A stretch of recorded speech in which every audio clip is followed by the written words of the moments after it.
खाऊंगी।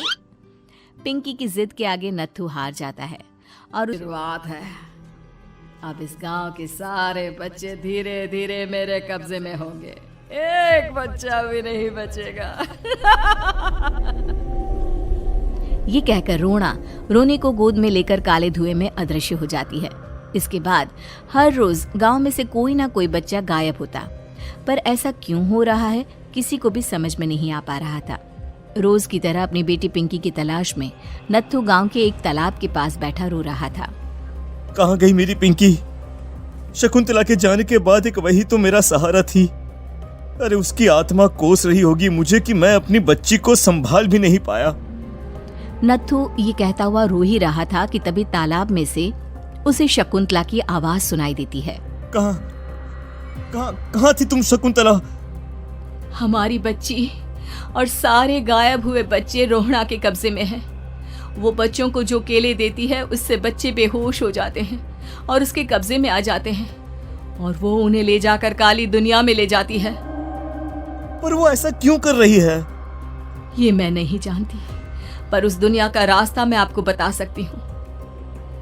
जहाँ ये नदी खत्म होती है वहाँ एक केले का पेड़ है, उसके नीचे एक दरवाजा है, वहीं से रास्ता जाता है उस दुनिया का। ये कहकर शकुंतला की आत्मा गायब हो जाती है। गांव के सभी लोग झुंड बनाकर उसी रास्ते से काली दुनिया में चले जाते हैं और वहाँ देखते हैं कि सारे बच्चे वहाँ काम कर रहे थे। पापा मुझे ले चलो यहाँ से। पापा पापा। सभी बच्चे अपने मम्मी पापा से लिपट जाते हैं। तो तुम लोग यहाँ तक आ गए?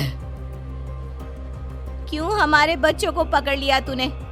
तुझे शिकार ही बनाना है तो ले, हम सब आ गए हैं, हमें खा ले। नहीं, मुझे बच्चे चाहिए। मेरे बच्चे के बदले तुम लोगों के बच्चे। क्या मतलब? मैं इसी गांव में रहने वाली एक औरत थी। केले की चोरी के इल्जाम में मेरे बेटे को गांव वालों ने इतना मारा कि वो मर गया। उसी दिन मैंने ठान लिया कि गांव वालों का भी वही हाल करूंगी।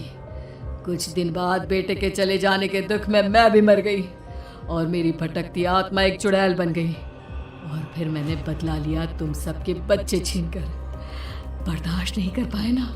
सोचो मुझ पर क्या बीती होगी। हमें माफ कर दो रोना, पता नहीं ये किसकी गलती थी पर हम सभी माफी मांगते हैं। हमारी खुशियाँ लौटा दो, तुम भी तो एक माँ हो। गांव वालों की बात सुनकर रोहड़ा का मन